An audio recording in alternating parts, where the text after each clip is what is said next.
Nosso evangelho de hoje é Lucas 17, de 11 a 19. Aconteceu que, caminhando para Jerusalém, Jesus passava entre a Samaria e a Galileia. Quando estava para entrar num povoado, 10 leprosos vieram ao seu encontro. Pararam à distância e gritaram: Jesus, mestre, tem compaixão de nós. Ao vê-los, Jesus disse: Ide apresentar-vos aos sacerdotes. Enquanto caminhava, aconteceu que ficaram curados.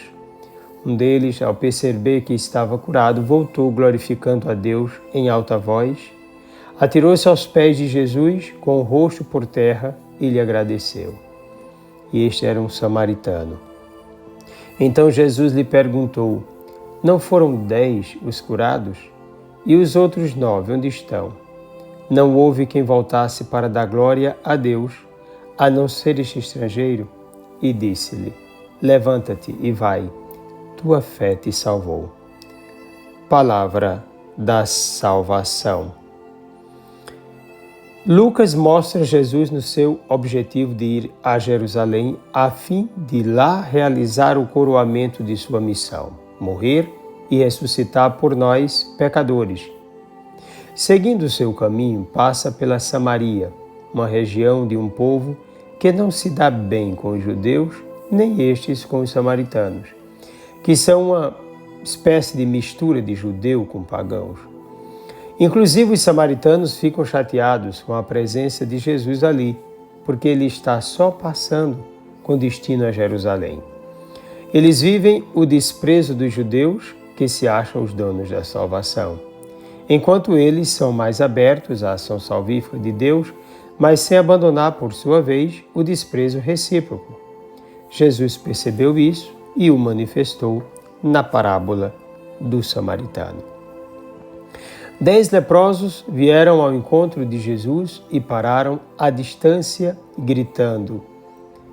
O número 10 dá a ideia de universalidade. É possível aqui pensar em toda a humanidade que deve se encontrar com Jesus, único caminho, verdade e vida, e ser liberta de suas mazelas.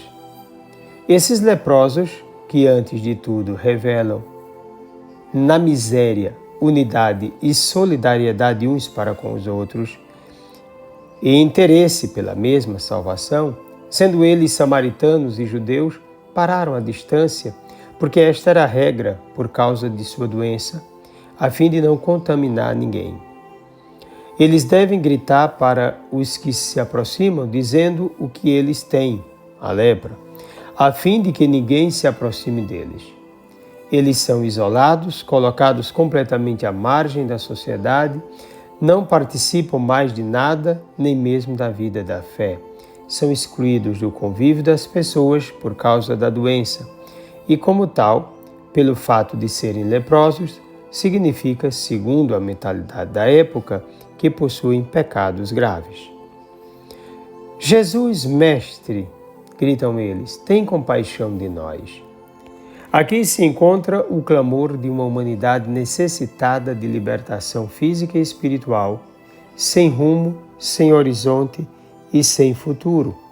Uma humanidade marcada por lepras terríveis, como exploração dos outros, escravização do semelhante, desejo de manipulação de grandes massas, satisfação pessoal em detrimento da dignidade do outro, consumismo absurdo, permissivismo, roubos, injustiças, hedonismo, entre tantos outros desequilíbrios.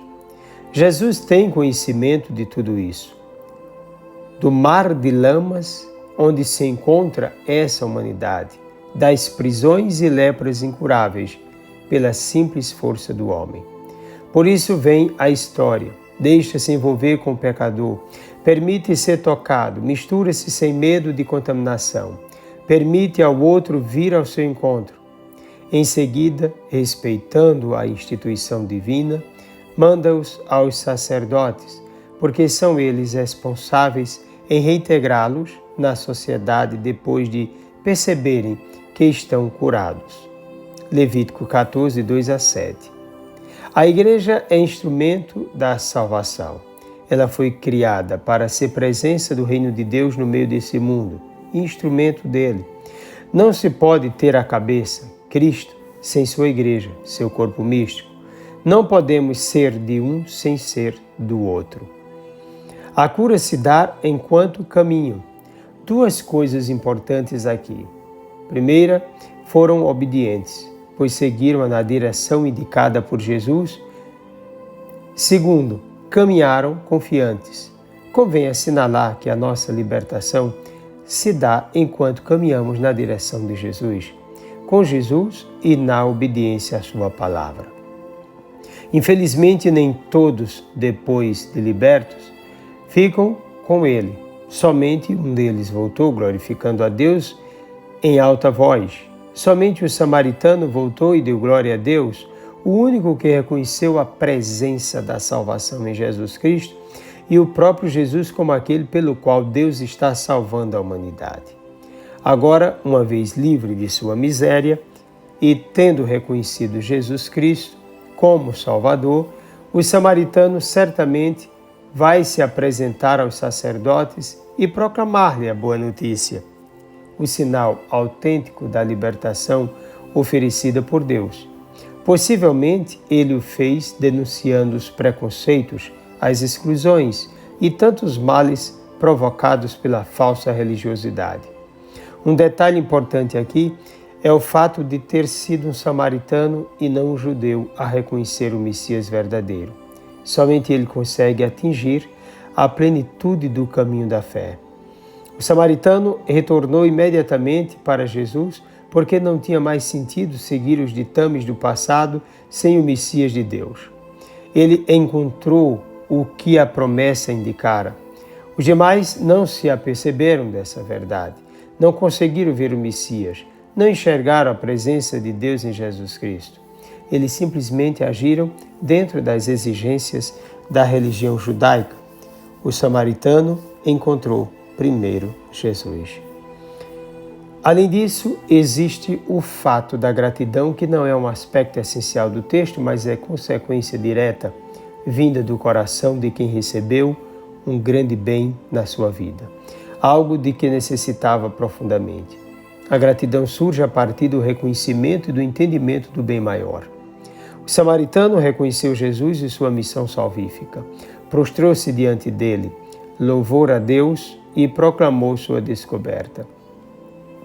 Hoje, mais do que nunca, o batizado ou a batizada devem ter o mesmo interesse de ver aquele que pode salvar, correr ao seu encontro, implorar a graça da libertação, purificar sua vida, abraçar a missão e ser um testemunho autêntico da verdadeira fé como sal da terra e luz do mundo. Nunca excluir do coração, mas sempre ser um motivo de libertação do outro por meio do ensino, do testemunho e da prática do amor. Desça sobre ti a bênção do Deus Todo-Poderoso, Pai, Filho e Espírito Santo. Um forte e carinhoso abraço.